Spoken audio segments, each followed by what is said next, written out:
નમસ્કાર મિત્રો, કેમ છો તમે? આશા રાખું છું કે તમે મજામાં હશો. મારું નામ છે ઈશાની ભંડારી અને હું little flower English medium school મોતીવાડામાં ગણિતની અધ્યાપિકા છું.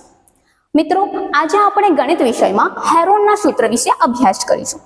તમને વળી થશે કે મેડમ હેરોનનું સૂત્ર એટલે શું અને વળી આ હેરોન કોણ છે, ક્યાંથી આવ્યો છે? તો વિદ્યાર્થી મિત્રો, હેરોન એક ગણિત શાસ્ત્રી હતા કે જેમણે ત્રિકોણના ક્ષેત્રફળ શોધવા માટેનું સૂત્ર આપ્યું છે. પરંતુ તમને પાછો વળી પ્રશ્ન થાય કે મેડમ આપણે તો પહેલેથી જ ત્રિકોણના ક્ષેત્રફળ માટેનું સૂત્ર ભણ્યા જ છીએ, તેનો ઉપયોગ પણ કરીએ છીએ, તો વળી આ પાછું નવું કેમ અને શા કારણે? સામાન્ય રીતે મિત્રો, આપણે ત્રિકોણનું ક્ષેત્રફળ બરાબર 1/2 પાયો ગુણ્યા વેધ આ સૂત્રનો ઉપયોગ કરીએ છીએ, જેમાં આપણને પાયો અને વેધ બંનેની કિંમત ખબર હોવી જોઈએ. પરંતુ મિત્રો, જો કોઈ એવો સંજોગો થાય કે તમારી પાસે પાયો અને વેધની કિંમત જ ન હોય, ત્યારે આપણે હેરોન દ્વારા આપેલ સૂત્રનો ઉપયોગ કરી શકીએ. તો તે વળી કેવી રીતે? તે માટે માત્ર તમારી પાસે ત્રિકોણની 3 બાજુનું માપ હોવું જોઈએ.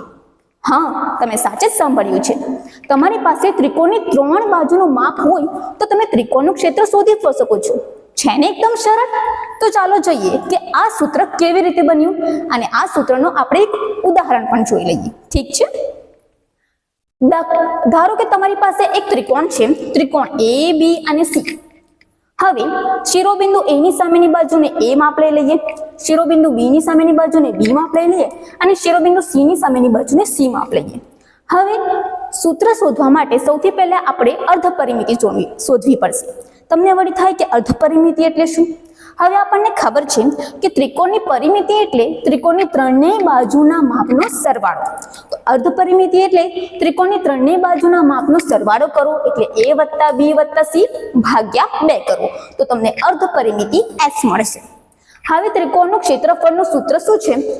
ક્ષેત્રફળ બરાબર વર્ગમૂળની અંદર S કૌંસમાં S - A કૌંસમાં S - B અને કૌંસમાં S - C. ઉદાહરણ તરીકે આપણે એક ત્રિકોણ લઈ લઈએ. આ ત્રિકોણમાં ત્રિકોણની 3 બાજુનું માપ આપેલું છે આપણને 8, 11 અને 13. ધારો કે શિરોબિંદુ A ની સામેની બાજુનું માપ છે તેને A લઈ લઈએ, તેવી જ રીતે શિરોબિંદુ B ની સામેની બાજુનું માપ છે તેને B લઈ લઈએ અને C લઈ લઈએ. હવે અર્ધ પરિમિતિ S શોધીશું તો S બરાબર A + B + C ના છેદમાં 2. હવે A, B અને C ની કિંમત મૂકી દઈશું. તો S બરાબર A ની કિંમત છે 8, B ની કિંમત છે 11 અને C ની કિંમત છે 13 ભાગ્યા 2. માટે S બરાબર શું થશે? 8 + 11 + 13. 11 + 13 એટલે કે 24, 24 + 8 એટલે કે 32, 32 ના છેદમાં 2. માટે આપણને અર્ધ પરિમિતિ મળશે 16.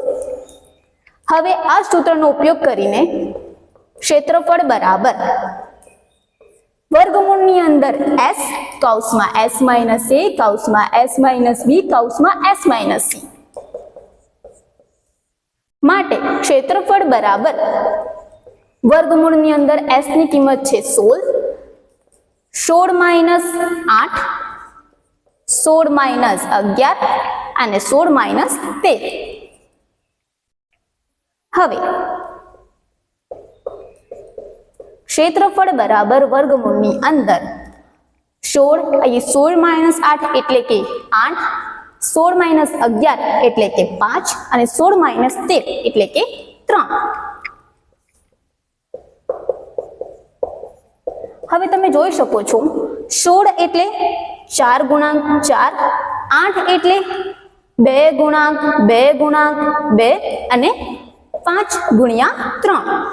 હવે વર્ગમૂળમાં તમને ખબર છે કે જે કોઈ પણ કિંમત 2 વખત હોય તો તેનું વર્ગમૂળ 1 વખત નીકળી જાય છે. 4 નું વર્ગમૂળ 2 નીકળે છે, 4 નું વર્ગમૂળ પાછું 2 નીકળે છે. હવે અહીં 2 વખત છે તો વર્ગમૂળની બહાર જશે તો 1 વખત જશે. હવે 2 નું વર્ગમૂળ નીકળતું નથી એટલે કિંમત વર્ગમૂળની અંદર જ રહેશે. હવે ક્ષેત્રફળ બરાબર 2 × 2 × 2 એટલે કે 8 અને વર્ગમૂળની અંદર 5 × 10 અને 10 × 30. તો આ તમારું ક્ષેત્રફળ મળી ગયું. છે ને મસ્ત? તો હું આશા રાખું છું કે તમે આ પદ્ધતિથી ત્રિકોણનું ક્ષેત્રફળ શોધી શકશો. Thank you.